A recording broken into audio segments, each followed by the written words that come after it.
Bueno, y está ese delito central que es el de la sustitución de la identidad, la apropiación de la vida del otro y de la identidad del otro. Vos estuviste, Victoria, en ese lugar, ¿no? Sí, estuve. Victoria nació en la maternidad Sardá por izquierda, como le decían. Naciste en ese lugarcito. ¿Qué pasó? Arriba de una mesa. ¿Cómo fue cuando vos fuiste al lugar, entraste? Sí, entré con mi tía Lidia, con Lidia Viera, que es una sobreviviente de la ESMA, y que no, mi tía biológica, pero es la compañera que le ayudó a mi mamá a tenerme. ¿Y qué te pasó? No sé si te molesta que te lo pregunte, pero la verdad es que a veces el testimonio del sufrimiento es lo que da cuenta de la verdadera tragedia, ¿no?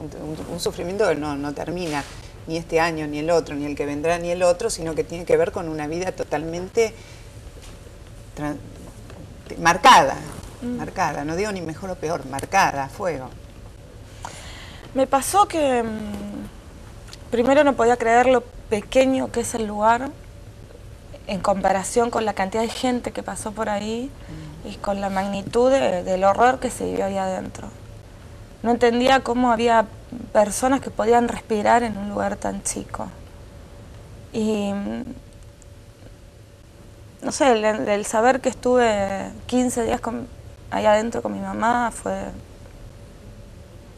Ay, linda no es la palabra, pero es confort.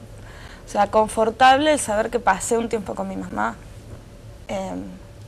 Y irme de ahí con mi tía Lidia también fue lindo. Sí, cuesta creer dónde estaban las mujeres con sus bebés en ese sitio.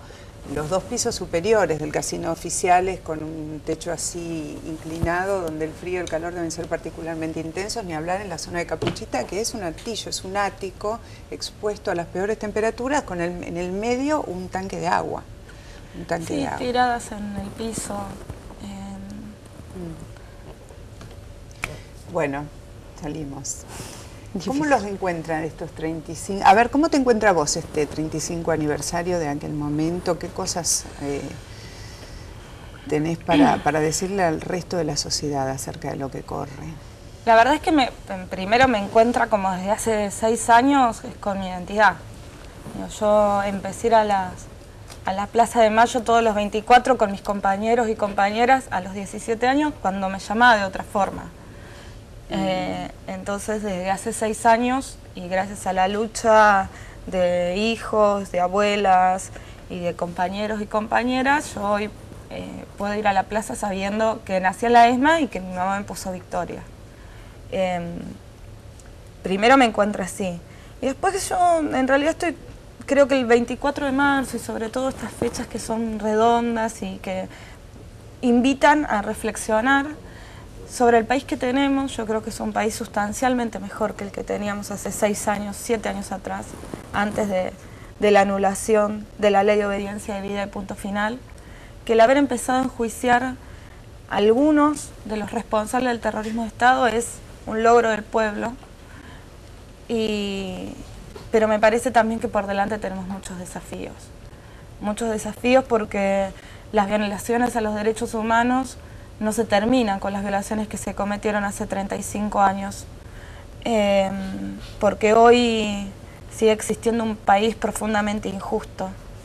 Y yo decía y dije varias veces, y lo sostengo, que mi mamá y mi papá no peleaban para tener un museo, ni una placa, ni para que sus asesinos estén presos, aunque se merecen el museo, la placa y que estén presos sus asesinos. Peleaban por otro país. Y sobre ese otro país creo que hay que reflexionar. Bueno, ¿cómo encuentra Marcelo este 35 aniversario?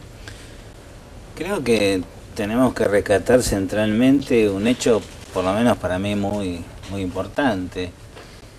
La lucha de las organizaciones de derechos humanos, del movimiento de derechos humanos, de las madres, los padres, los hijos, los hermanos, los familiares, los allegados, durante tantos años, ¿no? Del 76 hasta ahora, creo que logró, hace ya incluso bastante tiempo antes que los juicios tomaran una aceleración, un hecho clave que es para mí la derrota de las Fuerzas Armadas como grupo de poder en la Argentina. Ya las Fuerzas Armadas no son más los señores de la vida y de la muerte. Y digo esto porque siempre pienso en el 2001 y en las extraordinarias movilizaciones del 19 y 20 del 2001, y creo que si las Fuerzas Armadas no hubiesen estado derrotadas como grupo de poder, hubieran dado un golpe de Estado. Eso no hay ninguna duda, porque en la Argentina dieron golpes de Estado por situaciones infinitamente menores en cuanto al grado de movilización popular, ¿no es cierto? El golpe a Isabel no se lo dan por el supuesto auge de la guerrilla, sino porque ya habían comenzado movilizaciones populares. A López Rega lo tiró abajo una movilización popular. Bueno, me parece que eso es central. Central porque fueron el ariete del genocidio. Y el otro elemento que creo que también es muy útil y que también contribuyó a mucho la lucha por los derechos humanos es, y todas las demás luchas, pero centralmente en el periodo de la dictadura, la lucha por los derechos humanos, el deterioro de las otras dos patas centrales del modelo y del sistema que impuso la dictadura, que son la UCR por un lado y el Partido Justicialista por el otro. Hoy vemos desde hace rato ya la crisis de la UCR y vemos desde hace rato ya la crisis del PJ con todas sus variantes, el menemismo, el kirchnerismo, el PJ federal, etcétera. Me parece que es el saldo político más importante porque, como decía Victoria, la lucha por los derechos humanos continúa. Nosotros no la descubrimos en el 2003 como Kirchner o como Alfonsín en el 83, que creo que son las dos grandes figuras políticas que hicieron dos grandes negocios con los derechos humanos, ¿no? Alfonsín en el 83, Kirchner a partir del 2003. Bueno, las conquistas de los derechos humanos yo se las atribuyo a las madres, a las familiares, lo que dije antes, y me parece que, además de haber liquidado a las Fuerzas Armadas como grupo de poder, han golpeado esos dos pilares fundamentales de este modelo y de este sistema, y que además colaboraron en el genocidio, ¿no? Digamos, la participación por acción o omisión de la UCR y el PJ fue clara, por lo menos a mi juicio, ¿no? Sí, a mí me parece, digamos, que tanto Alfonsín como Kirchner lo que hicieron sabiamente, sin duda, es ponerse al frente de una demanda que había construido la sociedad a partir de la lucha de los organismos de derechos humanos, y que si bien toda la trama de la búsqueda de la verdad y de la justicia y de la construcción de la memoria, sin duda, es porque en los momentos en que el tema de derechos humanos estaba en alza o estaba en baja, dependía del momento, digo, en el 83, pero después también en el 95, eran los organismos los que sostenían la lucha. Ahora, cuando esta lucha se hace voz del Estado y parte del Estado, me parece que cambia sustancialmente, y que todos los que estábamos en la marcha del 24, ya fuera en la primera o en la segunda marcha,